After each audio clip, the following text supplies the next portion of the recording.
Semangat pagi anak-anak. Bagaimana kabarnya hari ini? Semoga selalu dalam lindungan Allah Subhanahu wa taala. Perkenalkan, nama Bapak Bagus Satria. Di sini Bapak mengajar mata pelajaran seni budaya, khususnya di seni tari. Baiklah anak-anak, silahkan dipersiapkan buku catatan untuk mencatat hal-hal penting yang akan disampaikan Bapak melalui pembelajaran ini. Kali ini Bapak akan mereview pembelajaran yang sebelumnya telah Bapak berikan secara tekstual kepada kalian semua, yaitu mengenai elemen gerak tari. Nah, di sini mungkin ada yang belum paham setelah Bapak melihat hasil penilaian harian yang Bapak koreksi mengenai elemen gerak tari. Sebelumnya Bapak akan menjelaskan sedikit apa sih tari. Jadi, tari merupakan ekspresi jiwa manusia yang diungkapkan melalui gerak tubuh yang ritmis. Nah, dalam sebuah tari terdapat suatu elemen gerak tari. Elemen gerak tari dibagi menjadi 3, yaitu yang pertama ada elemen ruang, yang kedua ada elemen waktu, dan yang ketiga ada elemen tenaga.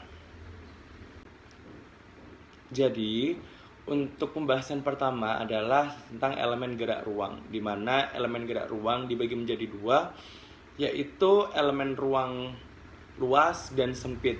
Elemen ruang juga bisa dikatakan sebagai jangkauan ketika dalam suatu gerakan.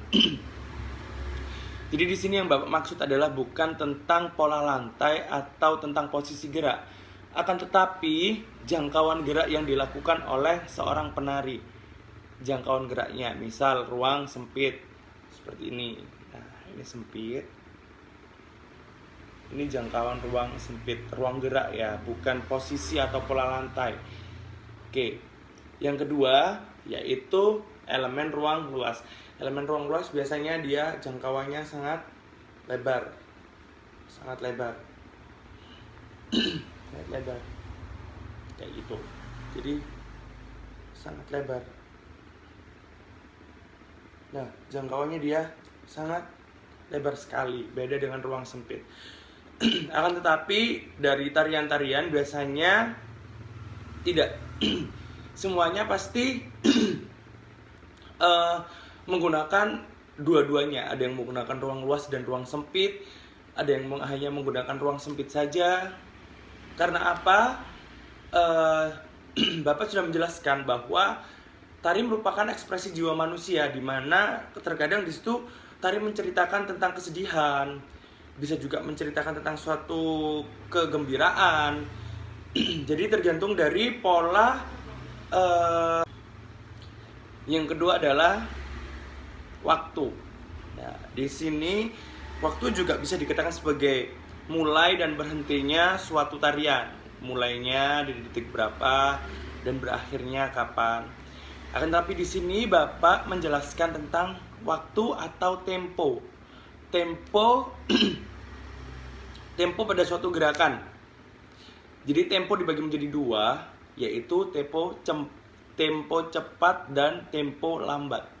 Misal 1, 2, 3, 4, 5, 6, 7, 8. 1, 2, 3, 4, 5, 6, 7, 8.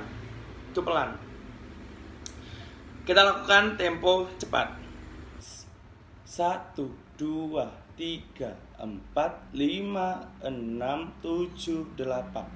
Nah, dari situ terlihat perbedaannya ketika kita melakukan suatu tempo lambat.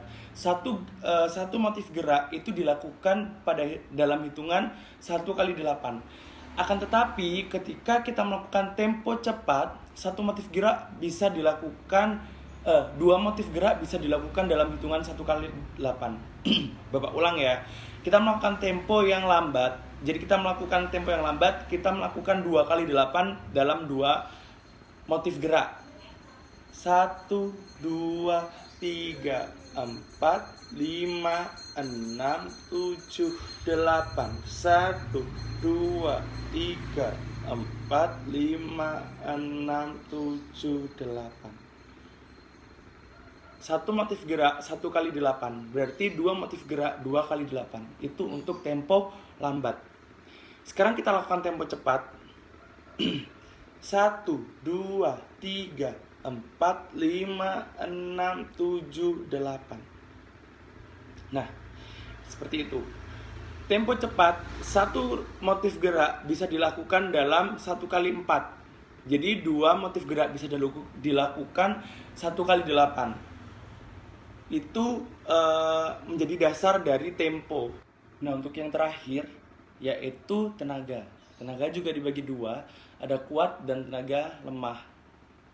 Nah, yang dimaksud dengan tenaga kuat adalah ketika kita melakukan suatu gerak tari, itu di dalamnya terdapat suatu patahan gerak. Jadi lebih kepada energi, powernya itu lebih kelihatan, lebih terlihat patah-patahannya gerak, staccato-staccatonya. Jadi misalkan kita melakukan suatu gerak itu 2, 4, 6, 7, 2, 4, 6, 7. Nah, seperti itu. Itu tenaga kuat. Apabila tenaga lemah, itu biasanya mengalir seperti air. 2, 4, 6, 7. 2, 4, 6, 7. 2, 4, 6, 7. 2, 4, 6, 7. Nah, seperti itu. Jadi terlihat perbedaannya antara tenaga kuat dan tenaga lemah. Jadi bukan berarti tenaga lemah itu tidak memiliki tenaga. Justru di situ tenaga lemah itu kita mengontrol tenaga, mengontrol emosi. Bagaimana agar tarian tersebut benar-benar mengalir, benar-benar indah untuk dipertunjukkan seperti itu. Kalau nggak punya tenaga ya berarti narinya ya asal-asalan. 2, 3, 4, 6, 7. Seperti itu. Paham ya anak-anak? Bukan berarti tenaga lemah itu tidak memiliki tenaga. Akan tetapi tenaga lemah itu suatu tenaga yang diberikan kepada tarian tersebut itu dia lebih terlihat mengalir seperti itu. Bukan terlihat staccatonya, patah-patahnya. Ini tenaga kuat. 2, 3, 4. Nah, seperti itu. Jadi kesimpulannya di sini adalah elemen gerak tari dibagi menjadi 3. Ada elemen ruang, waktu, dan tenaga. Dan seperti dijelaskan oleh Bapak tadi, elemen ruang itu merupakan jangkauan yang dibagi menjadi 2. Ada ruang luas dan ruang sempit. Dan yang kedua ada waktu. Waktu bisa dikatakan sebagai tempo. Jadi tempo cepat dan lambat. Dan yang ketiga ada tenaga, yaitu tenaga kuat dan tenaga lemah. Dan Bapak sudah mengatakan bahwa tenaga lemah bukan berarti tidak memiliki suatu tenaga, akan tetapi kita sebagai penari lebih mengontrol tenaga tersebut. Setelah mengetahui elemen gerak tari, maka kita juga harus wajib mengetahui apa itu unsur-unsur gerak tari. Jadi unsur-unsur gerak tari dibagi menjadi 3, yaitu ada wiraga, wirama, dan wirasa.